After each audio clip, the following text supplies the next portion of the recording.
pada pertemuan kali ini di Bagi-Bagi Ilmu bakal menjelaskan tentang pemanfaatan keanekaragaman hayati di Indonesia.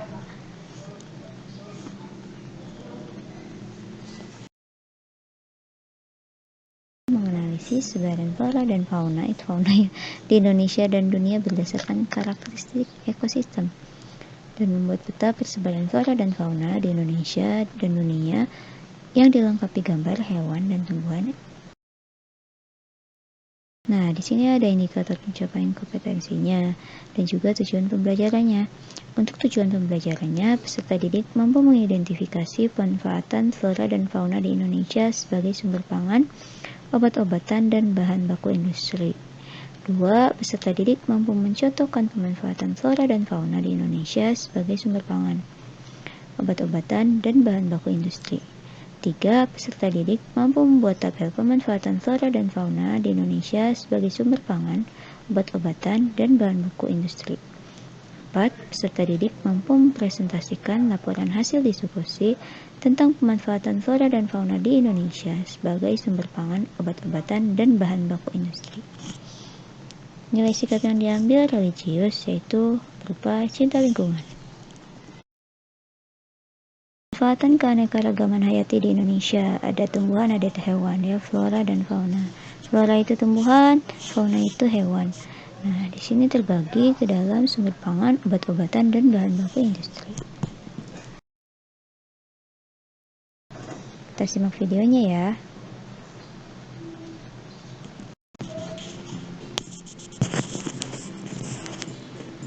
Manfaat hewan sebagai penghasil bahan pangan.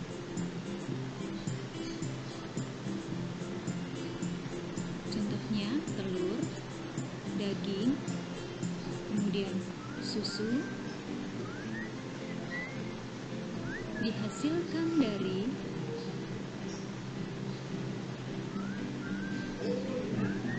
ayam dan sapi sebagai penghasil bahan sandang. Wool dihasilkan oleh domba. Kemudian contoh berikutnya tas dihasilkan dari kulit ular. Berikutnya sebagai bahan kerajinan.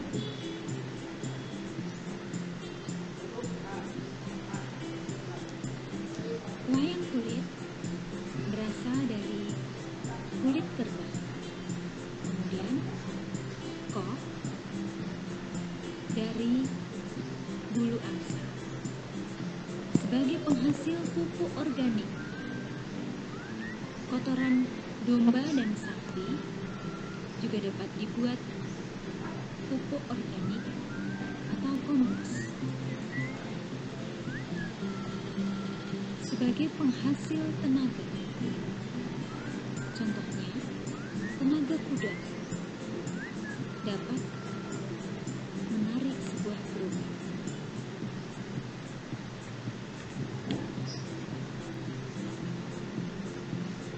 Berikutnya manfaat tumbuhan bagi manusia dan hewan. Sebagai bahan makanan, bagian-bagian dari tumbuhan, contoh buah, biji, akar, dan daun sebagai bahan makanan. Kemudian bahan sandang, pakaian serat katun berasal dari tanaman kapas. Bahan bangunan,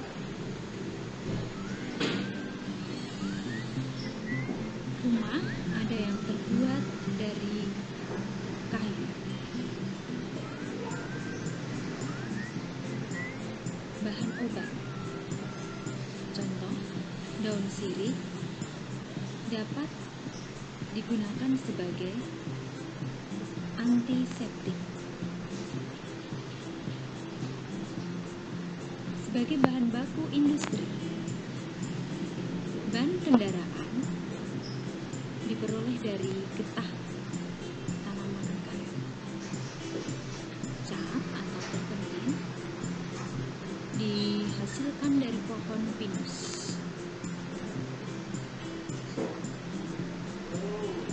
sebagai bahan pewarna alami. Contohnya, daun suci dapat dipakai sebagai pewarna alami pada makanan yang menghasilkan warna hijau. Manfaat tumbuhan juga dapat mengurangi pencemaran karbon dioksida. Pada proses fotosintesis pada tumbuhan, membutuhkan CO2 dan akan menghasilkan O2. Mencegah terjadinya erosi. Lahan yang gundul yang terkena air hujan akan mudah mengalami erosi atau longsor. Berbeda dengan lahan yang banyak dipenuhi dengan tanaman, akan mengurangi kemungkinan terjadinya longsor. Ternyata hewan, tumbuh-tumbuhan sangat bermanfaat bagi manusia dan lingkungan. Mari kita jaga dan kita lestarikan.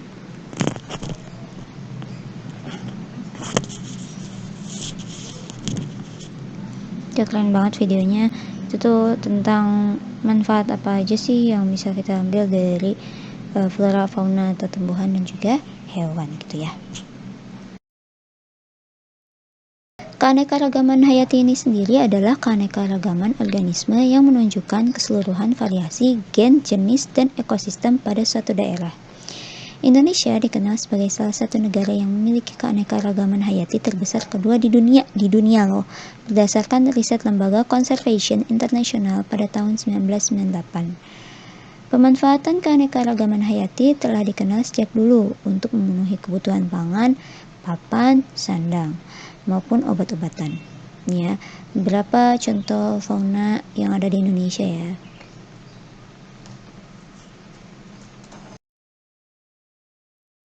Manfaatan tumbuhan sendiri masih sama, ada sumber pangan, ada bahan baku industri, dan juga obat-obatan.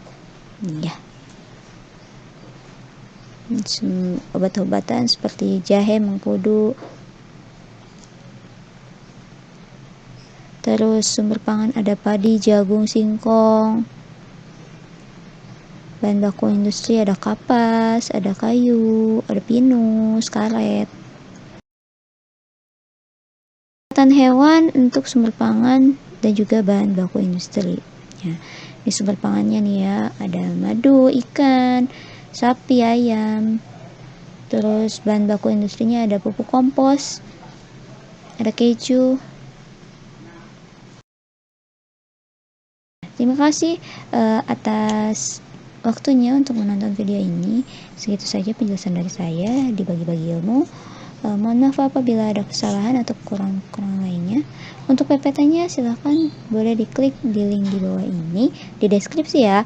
Dan kalau misalnya ada komentar atau hal lainnya silahkan boleh ditulis di kolom komentar. Terima kasih. Assalamualaikum warahmatullahi wabarakatuh.